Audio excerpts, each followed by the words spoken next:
कहा ममता बनर्जी को खत्म करने के लिए अमित शाह एड़ी चोटी का जोर लगाए हुए थे और कहा अब ममता बनर्जी ने चाणक्य साहब की सारी चाणक्य नीति फेल कर दी है। बंगाल चुनाव हारने के महज 4 महीने के बाद ही ममता बनर्जी ने ऐसी तैयारी की, ऐसी रणनीति सेट कर डाली कि भाजपा औंधे मुंह गिर पड़ी। बंगाल में भाजपा सिर्फ 3 सीटों पर सिमट गई है।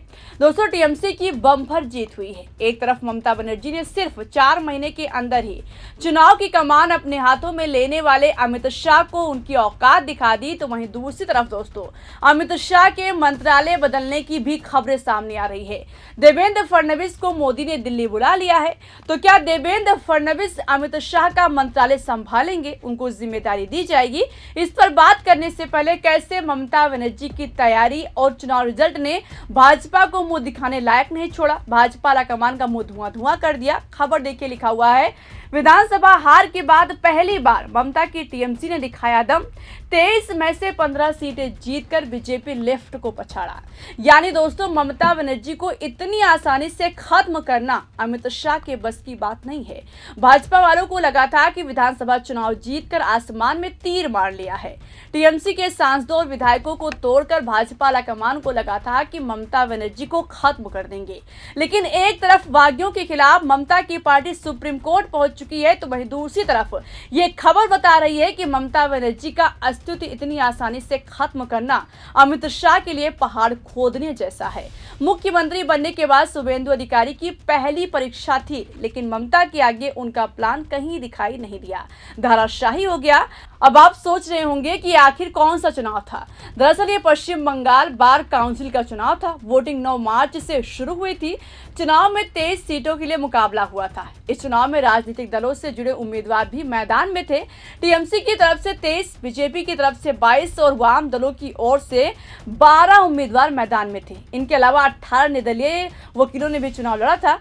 टोटल 75 उम्मीदवार मैदान में थे, लेकिन ममता बनर्जी की पार्टी की आंधी में कोई नजर नहीं आया। जब चुनाव रिजल्ट सामने आया तो टीएमसी के इर्द गिर्द कोई नजर नहीं आया। टीएमसी सबसे आगे रही। 23 सीटों में से 15 सीटों पर ममता की पार्टी ने कब्जा जमा लिया, जबकि बंगाल की सत्ता पर राज करने वाली भाजपा सिर्फ 3 सीटों पर सिमट कर रह गई।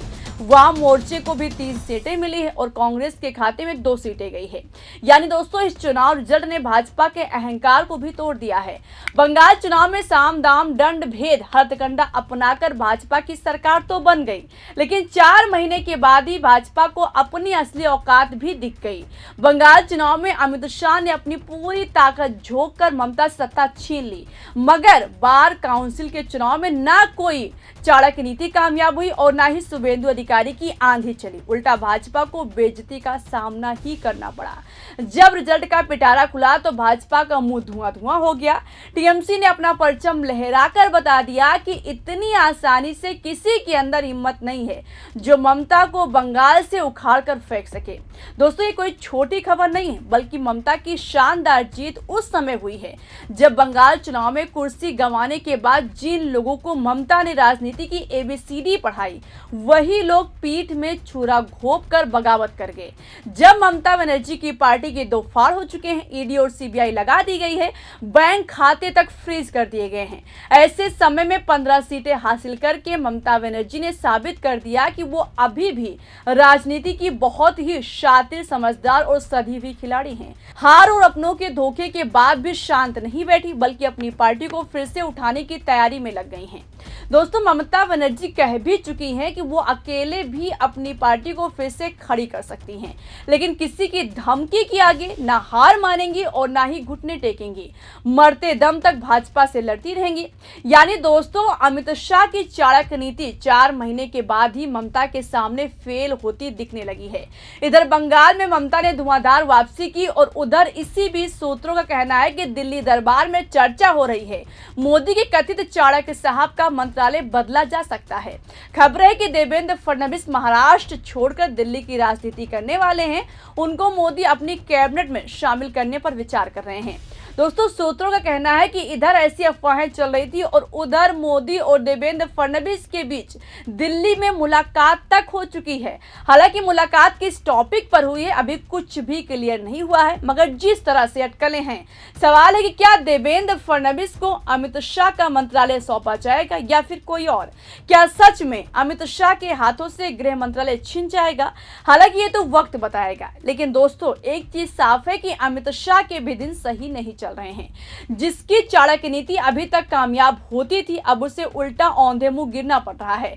जंतर मंतर पर छात्रों पर लाठियां चलवाकर सरकार को लगा था कि मामला रफा दफा हो जाएगा, छात्र डर जाएंगे, लेकिन लाठियां खाकर भी जब छात्र डटे रहे तो सरकार को न सिर्फ झुकना पड़ा, धर्मेंद्र प्रधान का इस्तीफा लेना पड़ा, बल्कि मजबूर होकर सीजेपी की सारी डिमांड को स्वीकार भी करना पड़ा। और इधर ना ही अमित शाह पर सीमन बिल पास कराने में अभी सफल हुए हैं, एड़ी चोटी का जोर लगाकर भी 2/3 बहुमत जुटा पाने में कामयाब नहीं हो पाए हैं।